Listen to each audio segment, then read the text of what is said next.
హనుమకొండ మాజీ ఎమ్మెల్యే పెద్ది సుదర్శన్ రెడ్డి కాంగ్రెస్ ప్రభుత్వంపై తీవ్ర స్థాయిలో విరుచుకుపడ్డారు.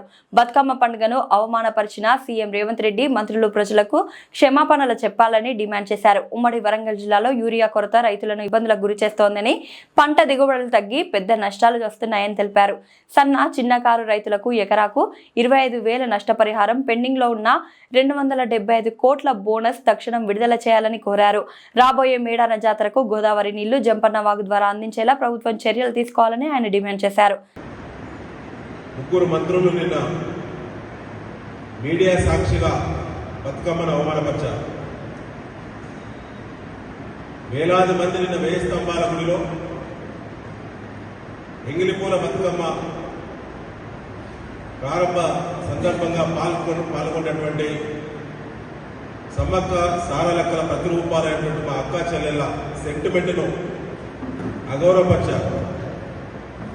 కనీస పరిజ్ఞానం లేని, పరిణతి లేని రేవంత్ రెడ్డి ప్రభుత్వంలో కొనసాగుతున్నటువంటి పెద్దలు నిన్న ఒక్కొక్కరికి ఒక రీతిలో నిన్నటి బతుకమ్మను సద్దుల బతుకమ్మను ఒకరు, సజ్జల బతుకమ్మను ఒకరు, ఉప ముఖ్యమంత్రి గారి పాటలు వేస్తూ మరొకరు, అదేవిధంగా 6 గ్యారంటీల మీద కాంగ్రెస్ పార్టీ పాటలు, రేవంత్ రెడ్డి పాటలు వేసి అది ప్రభుత్వ పరంగా నిర్వహించినటువంటి వేడుకలని చెప్పి ప్రకటించినటువంటి ప్రభుత్వ ఏర్పాట్లలో నిన్న బతుకమ్మను వేలాది మంది అక్కా చెల్లెలు ఆడపడిచిన సాక్షిగా అవమానపరిచినటువంటి దానికి గాను రేవంత్ రెడ్డి క్షమాపణ చెప్పాలని ఇప్పటికే తెలంగాణ ఉద్యమంలో ప్రతీక అయినటువంటి, స్ఫూర్తినిచ్చినటువంటి, తెలంగాణ రాష్ట్ర సాధనలో స్ఫూర్తినిచ్చినటువంటి, తెలంగాణ రాష్ట్ర పల్లె జీవన విధానాన్ని పోల్చుకునేటువంటి సెంటిమెంట్కు ప్రతీక అయినటువంటి బతుకమ్మను అవమానపరిచినటువంటి కాంగ్రెస్ పార్టీ ప్రతినిధులు, ముఖ్యమంత్రి రేవంత్ రెడ్డి, జిల్లా మంత్రులు, జిల్లా అధికార పార్టీ శాసనసభ్యులు క్షమాపణ చెప్పాలని టీఆర్ఎస్ పార్టీ డిమాండ్ చేస్తా ఉంది. ముఖ్యంగా ఏ ముఖం పెట్టుకుని రేవంత్ రెడ్డి వరంగల్కి వస్తారు? ఇవాళ ఒకటే చోట ఉమ్మడి వరంగల్ జిల్లాలో దాదాపు 250 చోట్ల 500 నుంచి 1000 మంది రైతులు, మహిళలు, పురుషులు, గర్భిణీ స్త్రీలు చంటి బిడ్డలను సంకరెత్తుకొని పాలిస్తూ లైన్లో నిలబడి సొమ్మసిల్లిపోయినటువంటి ఆడతల్లులు క్యూలో నిలబడ్డారు. మీ నిర్వాహకం వల్ల, మీ చిల్లర చేష్టల వల్ల, పరిపక్వత లేని పరిపాలన విధానాల వల్ల ఇలా రైతులందరూ కూడా యూరియా కోసం ఎదురు చూస్తూ ఉన్నారు.